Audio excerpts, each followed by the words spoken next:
ಇವತ್ತು ಬೆಳಗ್ಗೆನೇ ಎದ್ದು ಪಾರ್ಕ್ ವೆಸ್ಟು ಬಿನ್ನಿಪೇಟೆಯಲ್ಲಿರೋ ಅಪಾರ್ಟ್ಮೆಂಟ್ ಹತ್ರ ಬಂದೆ. ಒಂದು ಮಾಡ್ಲರ್ ವರ್ಕ್ದು ಮೆಟೀರಿಯಲ್ ಡಂಪ್ ಆಗ್ತಾಯಿದೆ. ಅನ್ಲೋಡಿಂಗ್ ಅವ್ರು ಬಂದಿದ್ದರು, ಹಾಗೆ ಗಾಡಿನೂ ಬಂದಿದೆ.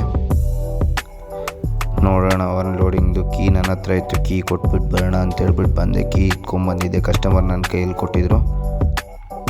ಇದೂ ಅಪಾರ್ಟ್ಮೆಂಟ್ ತುಂಬ ಚೆನ್ನಾಗಿದೆ, ಎಲ್ಲ 3 BHK ಇರೋದು ಅಪಾರ್ಟ್ಮೆಂಟು. 407 ಬಂದಿದೆ ಮೆಟೀರಿಯಲ್ಲು, ಫ್ಯಾಕ್ಟ್ರಿಯಿಂದ ಬಂದಿರೋದು. ತುಂಬ ಚೆನ್ನಾಗಿ ಪ್ಯಾಕಿಂಗ್ ಆಗಿ ಬಂದಿದೆ. ನಮ್ಮ ಫ್ಯಾಕ್ಟ್ರಿ ಬಂದು ಬೊಮ್ಮನಹಳ್ಳಿಲಿದೆ. ಸರಿ ಆಯಿತು, ಬೇಸ್ಮೆಂಟಿಂದ ಎಂಟ್ರಿ ಕೊಟ್ಟೆ ನೋಡೋಣ ಅಂತ. ಇದು ಬೇಸ್ಮೆಂಟಿಂದಲೇ ತೊಗೊಂಡು ಹೋಗಬೇಕು. ಹೋಯ್ತಾ ಬೇಸ್ಮೆಂಟಲ್ಲಿ ಒಂದು ಗಾಡಿ ನೋಡಿದೆ, BMW. ಕಳೆದೋಗ್ಬಿಟ್ಟೆ ನೋಡಿಬಿಟ್ಟು.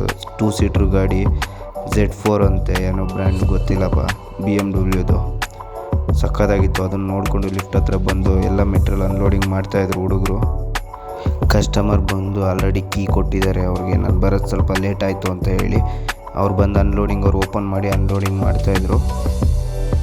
ಸರಿ ಆಯಿತು ಅಂತೇಳಿ ನಾನು ನೋಡೋಕೆ ಹೊರಟೆ. ಇದು ಬಂದು ಫುಲ್ಲು ಮ್ಯಾಟ್ ಹಾಕಿ ಕವರಿಂಗ್ ಮಾಡಿದ್ದಾರೆ, ಫ್ಲೋರಿಂಗ್ ಎಲ್ಲ ನಮ್ಮ ಹುಡುಗರೇ ಮಾಡಿರೋದು. ಸ್ವಲ್ಪ ಎಲೆಕ್ಟ್ರಿಕಲ್ ಚಿಪ್ಪಿಂಗ್ ಆಗ್ತಾಯಿದೆ ವರ್ಕು ಅಷ್ಟೇ. ಅದು ಬಿಟ್ಟರೆ ಇನ್ನು ಮಾಡ್ಲರ್ ವರ್ಕ್ ಇರೋದು ನಮ್ಮದೇ ಬಾಕ್ಸಸ್ಸು. ಇದು ಪಾರ್ಟ್ 2 ವೀಡಿಯೋ ಬರುತ್ತೆ, ಹೇಗಾಗಿದೆ ಏನು ಅಂತ ಎಲ್ಲ ತಿಳಿಸ್ಕೊಡ್ತೀನಿ. ವಿಡಿಯೋ ಇಷ್ಟ ಆಗಿದರೆ ಲೈಕ್, ಶೇರ್, ಕಮೆಂಟ್ ಮಾಡಿ. ನೋಡಿಕೊಂಡು ಸೀದಾ ಹೊರಗಡೆ ಬಂದು ಗಾಡಿ ತೊಗೊಂಡು ಹೊರಟೆ. ಇವತ್ತಿನ ವಿಚಾರ ಇಷ್ಟೇ, ಸಿಗೋಣ ಮತ್ತೆ.